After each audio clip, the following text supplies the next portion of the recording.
நீ தனியாவே இரு, நான் தனியா இருக்கேன். இங்க பாரு. என்ன பண்ண சொல்ற இப்போ? இரு ஒரு நிமிஷம் இங்க பாரு. இரு ஒரு நிமிஷம் கேளு. இன்னைக்கு 30 பால்ஸ்ன்றத நீ சொன்ன. ஹாய் ஹலோ எல்லாருக்கும் வணக்கம் and welcome back to our channel. இன்னைக்கான எபிசோடுக்குள்ளே போகிறதுக்கு முன்னாடி மக்களாகிய உங்ககிட்டயும் விஜய் சேதுபதி கிட்டேயும் நான் நச்சுன்னு 4 வார்த்தை கேட்கணும்னு விருப்பப்படுறாங்க. அப்படி என்னங்க பண்ணிட்டாங்க என் தலைவன் தலைவி? சண்டை போடுற அளவு கொண்டு வந்து வச்சுருக்கீங்க. அப்படி என்னங்க பண்ணிட்டாங்க? யாருக்குமே எந்த பிரச்சனையும் இல்லாமல் ஸ்மோக்கிங் ரூமில் போயிட்டு நடுராத்திரி 4 இல்லை 3 மணிக்கு மேலே போயிட்டு ஜலக்கடையில் ஈடுபட்டார்கள். இது ஒரு குத்தமா?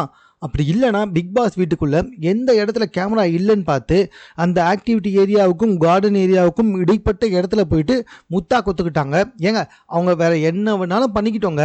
அதை கேட்க நீங்கள் யாருங்க? எதுக்காக கேட்டீங்க? இப்போ பாருங்கள், உங்களால் என் தலைவன் தலைவிக்கு வந்துட்டு பிரச்சனையே வந்துடுச்சு. பாவம் கமருதீனும் பார்வும் எவ்வளோ அழகாக வந்துட்டு உன்னதமான ஒரு லவ்னுலாம் சொல்ல முடியாதுங்க. ஆக்சுவலாக பார்த்தீங்கன்னா ஃப்ரெண்டுங்களுக்கு மேலே பெஸ்டி அப்படின்ட்டு. ஏன்னா நாங்கள் லவ் பண்ணல, என் தலைவன் தலைவி லவ் பண்ணல, ரொம்ப தெளிவாக சொல்லிட்டாங்க. நாங்கள் பெஸ்டி, ஃப்ரெண்டுக்கும் மேலே, இதுக்கு ஒரு வார்த்தை கிடையாது, இந்த ரிலேஷன்ஷிப்க்கு ஒரு வார்த்தை கிடையாது அப்படின்னு சொல்லிட்டு எவ்வளோ அழகாக அவங்களுக்குள்ளே இருந்த அரிப்புக்கு ஒரு அற்புதமான விளக்கத்தை கொடுத்து அவங்க 2 பேருமே வந்துட்டு உரசிட்டு உட்காந்துருந்தாங்க. அவங்கள போயிட்டு இப்படி பிரித்து விட்டீங்களே அநியாயமா அப்படின்னு சொல்லிட்டு எனக்கு மக்கள் மீதும் விஜய் சேதுபதி மேலும் பயங்கர கோவம் தாங்க வருது. இன்றைக்கி எபிசோடை பார்த்தா வயிறு எரியுதுங்க. கிட்டத்தட்ட என் தலைவன் தலைவி பயங்கரமாக அடிச்சுக்கிட்டு இருக்காங்க. அதுலேயும் பார்த்தீங்கன்னா என் தலைவி பீட பார் இருக்குல்ல, சாரிங்க, என் தலைவி வந்துட்டு விஜய் பார்வதி இருக்காங்கல்ல, அவங்க என்ன பண்ணியிருக்காங்க? கமருதீன் கிட்ட எவ்வளவோ வந்துட்டு சமாதானம் பண்ண ட்ரை பண்ணுறாங்க. அவங்க யோசிச்சிருப்பாங்களா கமருதீன் வந்துட்டு இந்த அளவுக்கு தெளிவாக பேசுவான் அப்படின்னு சொல்லிட்டு? ஆனால் அவ்வளோ தெளிவாக பேசிட்டு போயிட்டாங்க. இத்தனை நாள் வரைக்கும் உரசத்துக்கு என் தலைவி தேவைப்பட்டுச்சு. இப்போ லைட்டாக புத்தி வந்தோடனே என் தலைவியை விட்டு போயிட்டாங்க அந்த கமருதீன். அந்தளவுக்கு வந்துட்டு இந்த எபிசோடில் என் தலைவியை பயங்கரமாக வந்துட்டு கடுப்பேற்றிருக்கான், வெறுப்பேற்றிருக்கான்.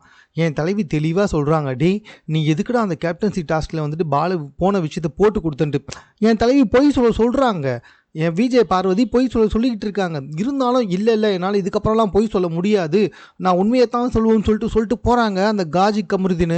எப்படிங்க அப்படி பண்ணலாம்? இதனால் வரைக்கும் என் தலைவி உரசும் போது சுகமாக இருந்துச்சு. அதுக்கப்புறமா விஜய் சேதுபதியும் மக்களும் ரோஸ்ட் பண்ணதுக்கப்புறமா இப்போ வந்துட்டு என் தலைவியை வேணாம்னு சொல்லிட்டு போயிட்டாங்க. இது எந்த இடத்துலையுமே ஏற்றுக்கவே முடியாது, ஒத்துக்கவும் முடியாதுங்க. என்னங்க இன்றைக்கி எபிசோடில் மொத்தமே 3 விஷயம் தாங்க ஹைலைட்டடு. அதில் பார்த்தீங்கன்னா என் தலைவி விஜய் பார்வதியை கமருதீன் வந்துட்டு அசிங்கப்படுத்தியிருக்கான், அவமானப்படுத்தியிருக்கான்.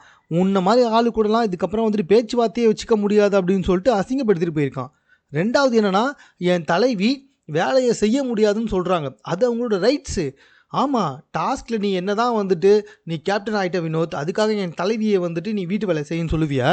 என் தலைவி செய்ய முடியாதுன்னு சொன்னால் ஒத்துக்கிட்டு போனோம். விஜய் சேதுபதியே ஒத்துப்பார், ஏன் பிக் பாஸ் கூட ஒத்துப்பார். என் தலைவி செய்ய முடியாதுன்னு சொன்னால் நீ எதுக்கு ஒத்துக்க மாட்ற அப்படின்ற மாதிரி சமகாண்டாயிடுச்சுங்க வினோத் மேலே எனக்கு. அவர் வந்துட்டு நியாயமாக பேசிகிட்டு இருக்காராம். இங்கே பாரு, இந்த இடத்துல க்ளீனிங் டீம் தான் வந்துட்டு அதை க்ளீன் பண்ணணும்னு சொல்லிட்டு என் தலைவி சொல்கிறது தான் சட்டம், என் தலைவி சொல்கிறது தான் பிக் பாஸ். விஜய் பார்வதி தாங்க எல்லாமே. ஏன்னா என் தலைவி தான் கண்டென்ட் கொடுக்குறாங்க. என் தலைவி மட்டும் கண்டென்ட் கொடுக்கலன்னு வச்சுக்கோங்களேன், பிக் பாஸே நடக்காது. என் தலைவி தாங்க பிக் பாஸு. அதை விட்டு என்னதோ சும்மா கேப்டனான வினோத்லாம் வந்துட்டு என் தலைவி ஆர்கியூமெண்ட் பண்ணிட்டு உட்காந்துக்கிட்டு இருக்காரு. இது கூட பரவாயில்லைங்க, இன்னொரு முக்கியமான விஷயம் கூட இருக்குது. நாமினேஷனில் என் தலைவி வந்துட்டு விக்ரம் வரல அப்படின்னு சொல்லிட்டு கஷ்டப்பட்டுட்டு உட்காந்துக்கிட்டு இருக்காங்க. என்ன பண்ணியிருக்கணும் பிக் பாஸ்ன்ற ஒரு வீடு போடிக்கிட்டு இருக்கதே என் தலைவி விஜய் பார்வால தான். என்ன பண்ணியிருக்கணும்? பார்வதியை ஆசைப்பட்டாங்க, விக்ரமையும் உள்ளே சேர்த்துருக்கணும்ல. ஆனால் பாருங்களேன், பிக் பாஸ் வந்துட்டு விக்ரமை கூட சேர்க்கவே இல்லைங்க. செம காண்டாயிடுச்சு. என் தலைவியே இந்த இடத்துல வந்துட்டு ஓவராக அடிபட்டு பஞ்சரான டயர் மாதிரி ஓரமாக உட்காந்துக்கிட்டு இருக்காங்க. இது பத்தாதுன்னு இந்த சாண்ட்ரா தாயொலி இருக்கே, இது வந்து என்ன பண்ணிக்கிட்டு இருக்கு தெரியுமா? எதுக்காக எனக்கு அணிச்சின்னு சொல்லிட்டு உட்காந்துட்டாங்க அப்படின்னு சொல்லிட்டு அது ஒரு பக்கம் புலம்பிட்டு உட்காந்துக்கிட்டு இருக்கு. இங்கே பாருங்கள் சாண்ட்ரா, பிக் பாஸ் வீட்டை பொறுத்த வரைக்கும் என் தலைவி விஜய் பார்வதி எது பண்ணாலும் சரி, ஏன் ஒருத்தனை அடித்தாலும் அசிங்கப்படுத்தினாலும் அவமானப்படுத்தினாலும் உமன் கார்டை காமிச்சு எவ்வளோ கேவலப்படுத்தினாலும் சக ஹவுஸ்மேட்ஸான ஒரு முன்னொரு பெண்ணையே வந்துட்டு உமன் கார்டை வச்சு அசிங்கப்படுத்தினாலுமே என் தலைவி பண்ணது சரி. அதே சமயத்தில் சாண்ட்ரா நீங்கள் பண்ணதெல்லாம் சரின்னு ஏற்றுக்க முடியாது, புரியுதுங்களா?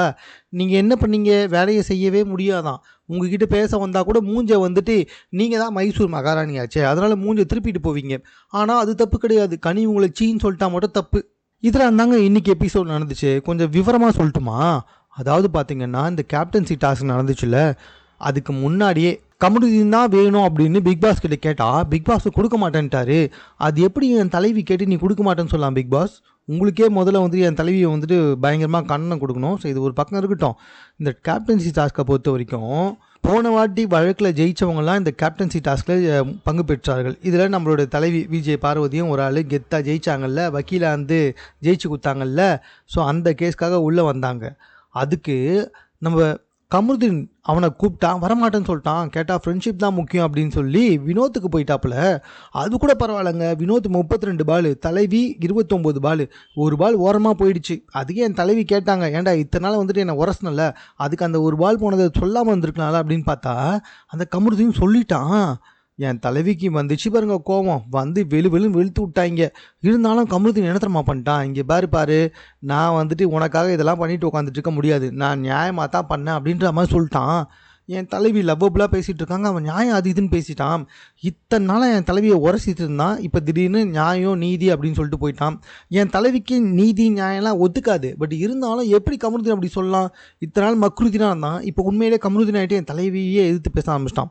இது கூட பரவாயில்லைங்க, நடுவில் ஒரு முறை என்ன தெரியுமா பண்ணிட்டான், இவங்க ஏன் என் தலைவியும் கமருதீன் பேசும்பொழுது, பாரு நான் தனியாகவே விளையாடிக்கிறேன், நீங்கள் எப்போ பார்த்தாலும் வந்துட்டு மற்றவங்கள பற்றி அது இதுன்னு யோசிச்சு என்னையுமே வந்துட்டு அப்படியே பண்ணிக்கிட்டு இருக்கேன், உன் கூட பழக்கிறதுனால எனக்கும் இப்படி ஆகிட்டுருக்கு, அதனால தான் நான் தனியாக விளையாடணும் ஆசைப்பட்றேன்னு சொல்லிட்டு உட்காந்துக்கிட்டு இருக்கான்.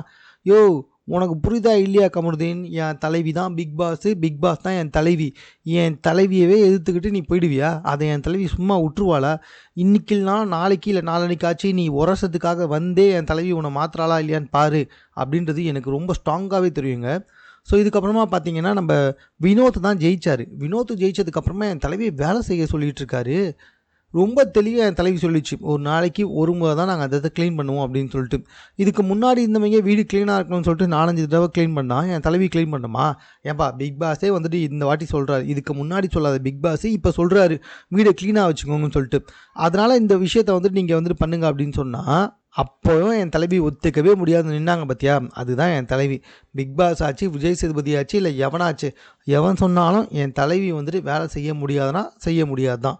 அதுவும் அவங்க ஒத்துக்கிட்டால் அந்த டைமில் பண்ணுவாங்க, மற்ற டைம்லலாம் வந்துட்டு பண்ண முடியாது. என் தலைவியை எவனாலும் வேலை வாங்கவும் முடியாது. ரொம்ப பெருமையாக இருக்குங்க, விஜய் பார்வதியுடைய ரசிகர் அப்படின்னு சொல்கிறதுல பயங்கர பெருமையாக இருந்துச்சு. அது மட்டும் இல்லை, இந்த இடத்துல வாண்டடாக வந்த கமருதீன் மற்றும் விக்ரம் இவங்க 2 பேருமே வந்துட்டு என்ன சொல்கிறாங்க, நான் இந்த இடத்த தான் க்ளீன் பண்ணுவோம் அப்படின்றாங்க. அவங்க ஹெல்ப்பர் தான், ஆனால் என் தலைவி தான் மெயினாக அந்த டீமில் இருக்குது, க்ளீனிங் டீமில். ஆனால் ஹெல்ப்பர் நாங்கள் சொல்கிறது தான் செய்யணும் அப்படின்னு சொல்லும்போது வினோத் வந்து தெளிவாக சொல்லிட்டாரு, ஏங்க அவங்க ஹெல்ப் பண்ண வருவாங்க, உனக்கு மனசாட்சி இருக்கே இல்லை, ஹெல்ப் பண்ண வருவங்களே இந்த இடத்துல தான் நீ பண்ணணுன்ட்டு எப்படி சொல்ல முடியும், அவங்களுக்கு பிடிச்ச இடத்துல அவங்க பண்ணிட்டு போவாங்க, நீங்கள் மற்ற இடத்த எல்லாத்தையும் பண்ணணும்னு சொல்லிட்டு வினோத் எப்படிங்க உண்மையை ஓப்பனாக சொல்லலாம். என் தலைவிக்கு எதிராக இங்கே ஒரு மிகப்பெரிய வந்துட்டு சதித்திட்டமே போயிட்டுருக்கு அப்படின்றது ரொம்ப தெளிவாகவே தெரியுது. இதே மாதிரி தான் நாமினேஷன் ப்ராசஸில் கூட என் தலைவி வந்துட்டு கரெக்டாக பண்ணாங்க, ஆனால் விக்ரம பண்ண மறந்துட்டாங்க. எவனுமே விக்ரம பண்ணாமல் விட்டான், என் தலைவி பண்ணுறாங்க இல்லை, ஆனால் என் தலைவியோடைய மனசை புரிஞ்சு விக்ரம எவனாவது நாமினேட் பண்ணியிருக்கணுமா கூடாதா, ஆனால் பண்ணாமே விட்டாங்க. என் தலைவிக்கு ரொம்ப மன உளைச்சலுங்க, ரொம்ப வருத்தம், எனக்கும் பயங்கரமான வருத்தம்பா, ரொம்ப வருத்தம். என் தலைவி வந்துட்டு விக்ரம் நாமினேஷனில் வராமல் இருந்ததுக்கு பயங்கரமாக வந்துட்டு வயிறு எரிஞ்சு போய் கிட்டத்தட்ட 10 ஜெலிசிலின் குடித்தாலுமே ஆச்சரியப்படுறதுக்குல அந்தளவுக்கு என் தலைவிக்கு ரொம்ப வயிறு எரிஞ்சு போச்சு. இதுக்கப்புறமா என் தலைவியவே இன்றைக்கி வந்துட்டு விக்ரம் ஒரு பக்கம் செம்மையாக காண்டேத்திட்டாரு, இன்னொரு பக்கம் கமருதீன் வந்துட்டு என் தலைவியை செருப்பால் அடிக்காத குறை, இன்னொரு பக்கம் பார்த்தீங்கன்னா கானா வினோத் வேலை செய்ய சொல்லியே கொடுமைப்படுத்திக்கிட்டு உட்காந்துக்கிட்டு இருக்காரு. ஆனால் என் தலைவிக்கே இந்தளவுக்கு நிலமை போயிடுச்சு. தலைவியோட அசிஸ்டண்ட்டாக இருக்க சாண்ட்ரா என்ன தெரியுமா பண்ணியிருக்கு, சீன்னு சொல்லிட்டாங்களாம் கனி. எதுக்காக, ஏம்மா உங்ககிட்ட வந்து பேசுகிறாங்க, ஒரு முக்கியமான விஷயமா பேசிகிட்டு இருக்காங்க, அது டாஸ்க் சம்மந்தப்படுது, பிக் பாஸ் சம்மந்தப்படுது, ஆனால் அதுக்கு நீ மூஞ்சே இல்லாமல் மேலே தூக்கிட்டு உட்காந்துட்டு இருப்ப, நீ என்ன மைசூர் மகாராணியா, இந்த இடத்துல ஒன் ஆஃப் த கண்டஸ்டன்ட் தான் நீ, உனக்கு வேறு வேல்யூவே கிடையாது, உன்னை மக்களே எப்படா வெளியே தோற்றுவாங்க அப்படின்னு சொல்லிட்டு வெயிட் பண்ணிட்டுருக்காங்க, ஆனால் வெளியே போயிட்டு என்னை சீன்னு சொல்லிட்டாங்க, எப்படி இப்படி அநாகரிகமான வார்த்தைகள்லாம் பேசிக்கிட்டு இருக்காங்க அப்படின்னு சாண்ட்ரா சொல்லும்போது தான் தோணுச்சு.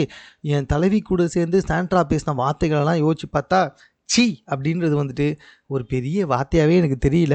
ஆனால் சாண்ட்ரா ஓவராக சீன் போட ஆரம்பித்தாங்க. என் தலைவி அழாது சாண்ட்ரா, அப்படி அழுதா உன்னை விட பல மணி நேரம் அழுதுட்டு உட்காந்துக்கிட்டு இருக்கும், எப்போ பார்த்தாலும் அழுதுகிட்டு இல்லைனா பழைய ஒரு சட்டை தோய்க்காத ஒரு சட்டையை போட்டுக்கிட்டு நான் அந்த தாட்டில் இருக்கேன் அப்படின்னு சொல்லிட்டு உட்காந்துட்ருக்கு இந்த சாண்ட்ரா. இதுக்கு வேறு வேலையே இல்லை போல். இவ்வளோ தான் இன்றைக்கி எபிசோடு. எல்லாருமே சேர்ந்து என் தலைவிக்கு வந்துட்டு பயங்கரமான துரோகத்தை இழைச்சிருக்கானுங்க. இதுக்கு நாளைக்கு என் தலைவி பதிலடி சொல்கும் அப்படின்னு சொல்லிட்டு எதிர்பார்க்கலாம். இது சம்மந்தமாக உங்கள் கருத்து என்ன அப்படின்றத கமெண்ட்டில் தெரியப்படுத்துங்க. மேலும் இது போன்ற செய்திகளை உடனுக்குடன் தெரிந்து கொள்வதற்கு சென்னை சேனலை சப்ஸ்கிரைப் பண்ணுங்கள்.